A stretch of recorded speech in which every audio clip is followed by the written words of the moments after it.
তিস্তা পাড়ের ক্ষতিগ্রস্ত মানুষের কথা চিন্তা করে দ্রুত তিস্তা প্রকল্প বাস্তবায়ন করতে চায় চীন। তবে এই ব্যাপারে সিদ্ধান্ত বাংলাদেশের।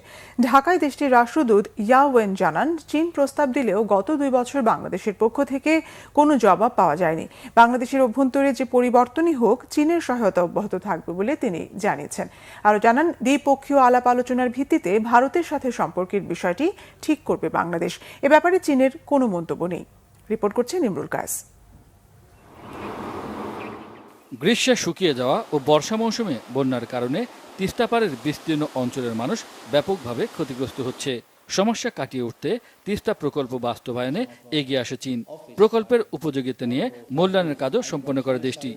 চীনের রাষ্ট্রদূত ইয়াও ওয়েন জানান, দ্বিতীয় ধাপে বন্যা নিয়ন্ত্রণ ও প্রশমনের প্রকল্প বাস্তবায়নের প্রস্তাব দেয় চীন। তবে গত 2 বছরে এ ব্যাপারে বাংলাদেশ কোনো উত্তর দেয়নি বলে জানান রাষ্ট্রদূত ইয়াও ওয়েন। দূতাবাসে আয়োজিত সংবাদ সম্মেলনে এসব তথ্য জানান তিনি। তিস্তার অঞ্চলের বিস্তীর্ণ এলাকার মানুষ খুবই সমস্যার মধ্যে আছে। এ কারণে যত দ্রুত সম্ভব তিস্তা প্রকল্প হওয়া দরকার। প্রকল্প বাস্তবায়ন করতে আমরা প্রস্তুত।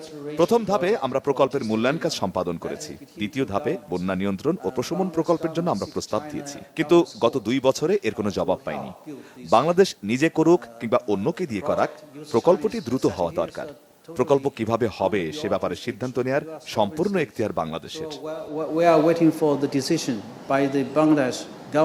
বাংলাদেশের অভ্যন্তরে পরিবর্তন সংক্রান্ত জনগণের যে কোনো সিদ্ধান্তকে চীন সম্মান করে জানিয়ে ইয়াও ওয়েন বলেন, বাংলাদেশের অর্থনৈতিক ও সামাজিক উন্নয়নে বেইজিংয়ের সহযোগিতা অব্যাহত থাকবে।